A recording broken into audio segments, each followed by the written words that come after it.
So from that to new details emerging about the NSA's controversial surveillance program, tech giants turning over data from tens of thousands of accounts.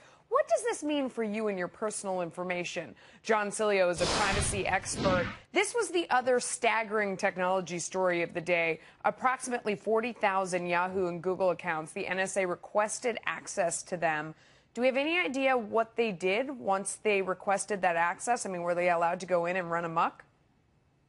You know, that's the thing we don't know. They've said, the companies themselves, Google, Facebook, have said it's a small step forward, seeing transparently what they're taking. We have no idea if they're looking at our email records, if they're looking inside of our Google Docs. No idea of the content that's available here. It was a very, very small step forward, more like a tentative shuffle. Yeah, and it wasn't even a long period of time, and they were saying it was from January to June of 2003. 40,000 user accounts. I mean, is it 40,000 people that they suspect to be linked to terror? How could they come up with that many people? You know, that's the thing that I don't quite understand. And frankly, there's a lot we don't know because it's not transparent, right? Yeah. So what we don't know is they have this massive body of data out there. It's the haystack, and they're trying to find a few needles.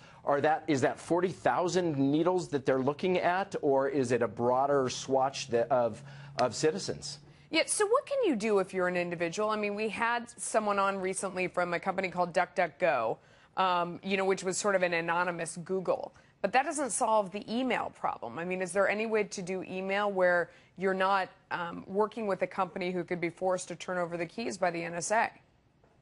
Yeah, so I like the fact that DuckDuckGo gives you some anonymous search. It doesn't track all your searching information. They're not holding on to it.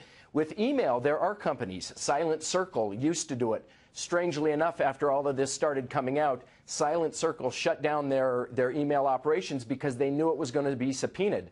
So even though the technology is there to encrypt it and keep it private, if the government can get in the back door, it doesn't do anybody any good because it can be subpoenaed. So they shut it down. It seems like there should be some reasonable answer in the middle. I mean, on one hand, if you have terrorists who are talking about something over the internet and through email, of course you want the government to discover it.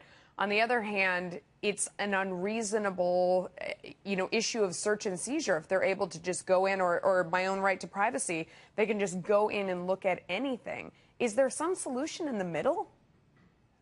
Melissa, there's solutions for search and seizure across all different types. If you extended that to data and they had some oversight, you had to go to a judge before you could actually query the data and say, listen, we're going to look at this person's data. Here's why. We have proof of suspicion. Then yes, but that oversight right now, it's run totally amok, like you have said, and they can go into anybody's records anytime.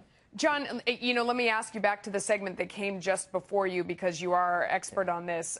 What do you think about this idea of they're having hearings trying to figure out what went wrong or how to prevent what happened at Neiman Marcus and Target? Because that, too, is a problem that seems to be completely out of control. Does the idea of credit cards with chips rather than magnetic strips, how much of the problem does that solve? Number one, the fact that they're having hearings is imperative. And by the way, they need to find a way to share that with other retailers through the National Retail Federation, through another association, so that they can pass on the learnings of how this happened. Number two, yes, chip and pin is not perfect, as Representative Terry pointed out. Seatbelts aren't perfect, yet we still drive in cars. We also have airbags. You put on layers of security. Taking away that magnetic strip that's so easy to clone and putting a chip in a card that's very difficult to clone, it doesn't stop the fraud that happens on the internet. But just in Europe alone, when the UK implemented it, fraud came down by 70% in 5 years. In the same time in the US, it went up by double.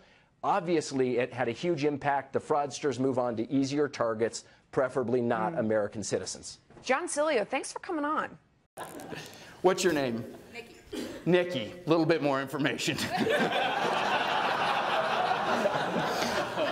How about when we go through it together, item by juicy item? No, I wouldn't do that. Nikki, it's almost impossible to go through everything you need to do to protect something this large in one session. So I would like to offer you a free copy of my book. First, let me give that back to you. You're tired of carrying it, aren't you? The thing is heavy. Free copy of my book, Privacy Means Profit. Trust me, it will help. Thank you. Chapter 5. If you would just hold the book up for a second. Yeah. A little further from your face. Yeah. Oh, I got. Oh, it makes